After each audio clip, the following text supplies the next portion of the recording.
Okay, everybody, welcome to our press conference for Game 3 of the 2026 WHL Championship Series. We're joined by Raiders head coach Ryan McDonald, forward Ben Harvey, and defenseman Lyndon Barrett. Ryan, a very close game tonight. Just your thoughts on what your team put out there. Again, really liked. I thought we played a really good first 30 minutes. We were quick, we were direct, we were behind, or got pucks behind, and got to work, and then they were able to tilt the ice on us. And again, discipline has to be a big key for us. And again, you got to stay out of the penalty box and give them some opportunities on the power play. I thought our penalty kill did a great job when they were out there, but again, those are hard minutes that you gotta play. And for us, on the power play, again, just got to look to capitalize on our opportunities and continue to keep inching that shot clock up. So again, an opportunity for us to reset, refocus, get ready for tomorrow. I guess for Lyndon there, I saw, especially in the first period, you guys were trying to bring the body a bit more. Was that something that was in the plan to start with, is playing a little more physical? I mean, yeah, like it's playoffs. I feel like every team's trying to play heavy, playing their best players. And yeah, I mean, it's part of the game plan, just playing hard and kind of doing that. So. And for Ben, you got this goal to put the team up 2-1. I guess for you, just what was it like in that moment to be able to get the goal there to put you guys up 2-1 there? Yeah, it was great. Obviously, it's a big moment in the game. We just got to continue to stick with it and finish out the full 60. I guess, and you guys fought till the end.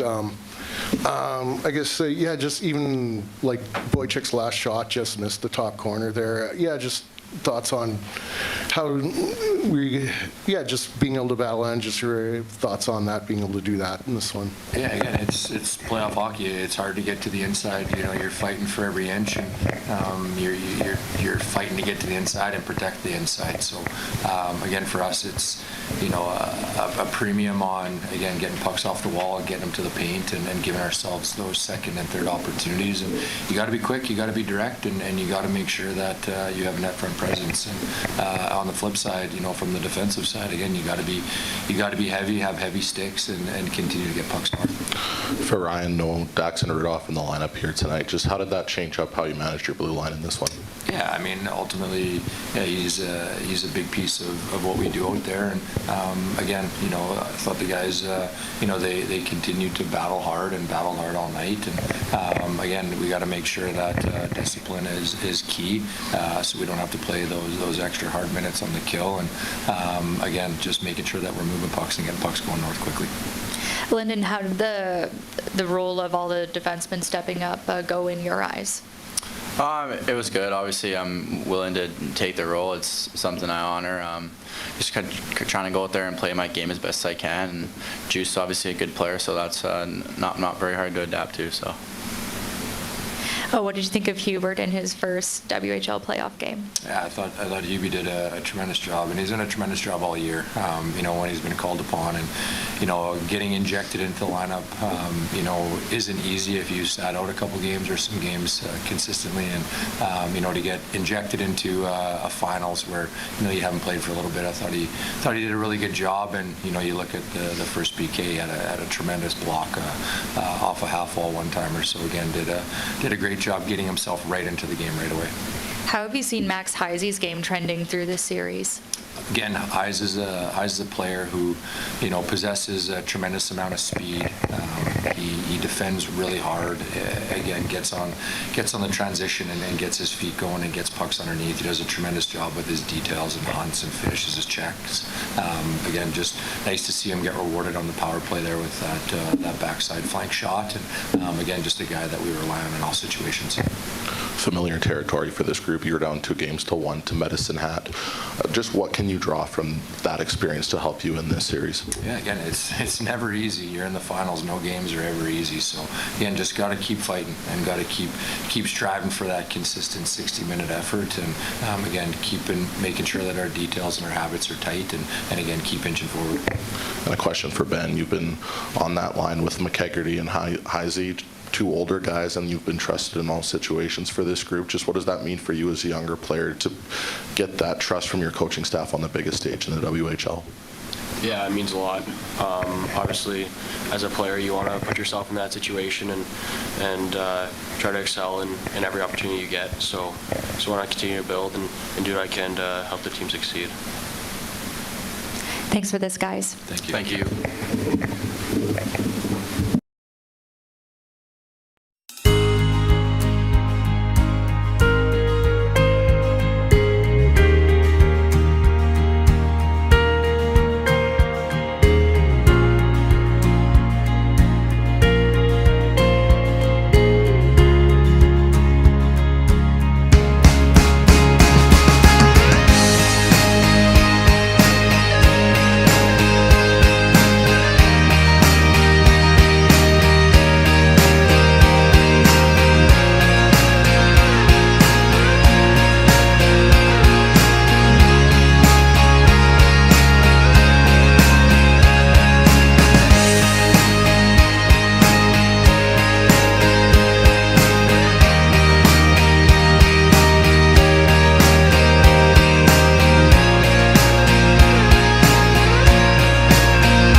Welcome back to post-game coverage of Game 3 of the 2026 WHL Championship Series. We're joined by Everett Silvertips head coach Steve Hamilton and forward Julius Mietinen and defenseman Luke Luswick.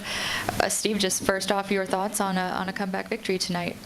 Yeah, I mean, I thought the second half of the second period, we kind of found it a little bit and got a little bit harder, more physical, got involved, and then started to, really get into it and did a good job suppressing chances and felt like we were more in stride in that second half of the game. I guess this question, and I guess any of you guys could answer, like, you fired 44 shots at Warslack, and finally you got the winning goal there. I guess when a goalie's stopping everything, I guess what do you guys do to be able to keep moving forward and keep pushing there? I think the biggest thing is just keeping the volume up. I mean, when you run into a hot goalie, he's going to let one in eventually. So you just got to keep going, keep shooting, and again, just like tonight, it eventually goes in. I guess for Luke, I guess your mom will be watching for this one, but what was it like to get the first playoff goal tonight? Yeah, it was pretty exciting. Get that monkey off the back, and yeah, it felt unbelievable. Big goal, and I think we got a lot of energy off of it. I guess, Julius, what went right on your goal to get the winner there? Yeah, it just went right for you on the winning goal there. Sorry? What went right on your winning goal there? I mean, the puck just kind of came right on my stick, and I had an empty net, so yeah, can't really miss those when you get a chance.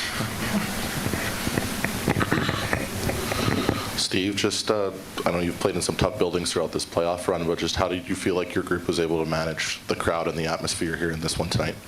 Yeah, I mean, it's electric, no different than Angel of the Winds, and you got two very invested fan bases, and we knew there'd be energy in the building. I think a big part of our identity this year is to be a good road team is to kind of block that out and take our game, play it anywhere.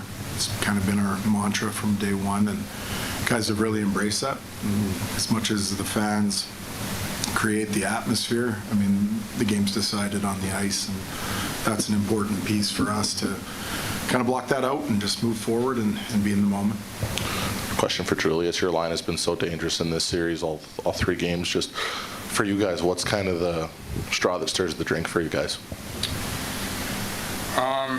Yeah, I think we just outworked the lines we were playing against. We crashed the net and we got a lot of rebounds. So, yeah, we have 3 great players in the same line, and I feel like you can't really match that line. Question for Coach. Given how the Game 2 ended with how physical things were, it seemed to spill over here in the third. I know that Lucas Kaplan wears one early and misses some shifts. Julius takes a few hard hits. Carter does as well. How do you feel that your team managed overall what seemed to be one of the most physical games of the entire series, or perhaps the entire playoff? Yeah, I mean, it's not lost on anyone what we're playing for. So I think you'll do just about anything, wear any puck. Yeah, I mean, it's the job requirement at this time of year. And guys are packed with ice, and that's what it is. And we're playing for a championship. Nobody wants to regret any missed opportunity to put themselves in the middle of block shots or be first to pucks and have to take contact. So I just think it's what's required, and they're no different.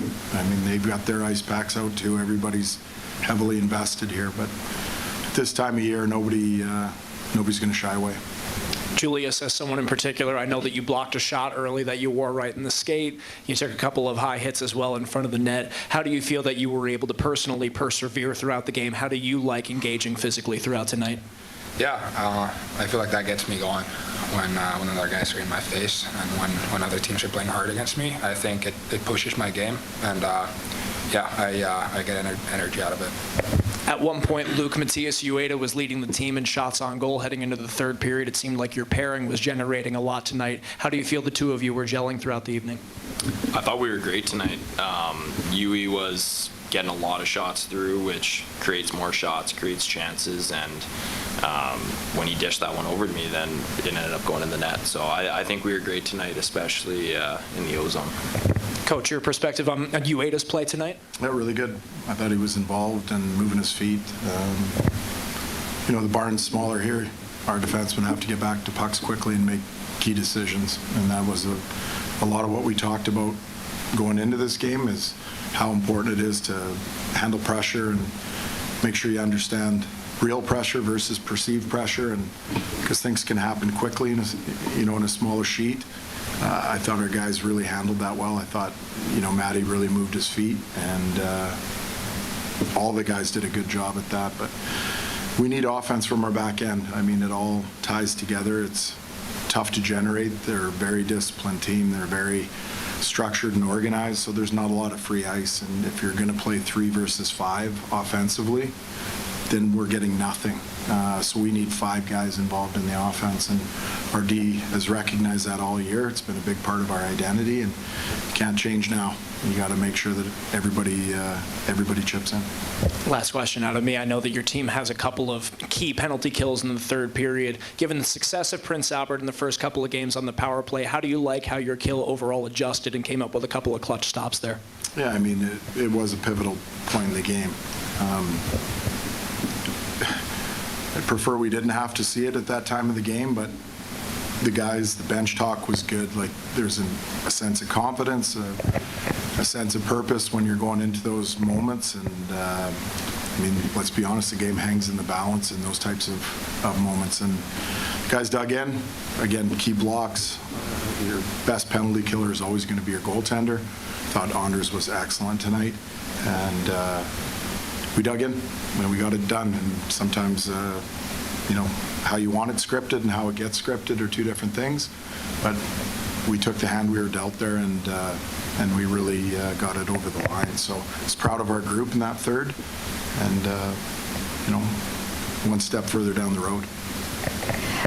Last one, Julius, I'm not sure if you knew this, but Berkeley Catton was here tonight watching you guys. Just what's it been like getting to know him through the Seattle Kraken?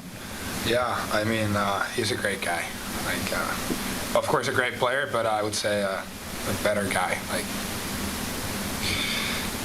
we were at the prospect game. I didn't know anyone. It was my first year here, and I think he was the first guy who came up to me and introduced himself and like kind of took me into the group. So ever since that, I think we had a great friendship. Thanks for this, guys. Yeah, thank you. Thanks.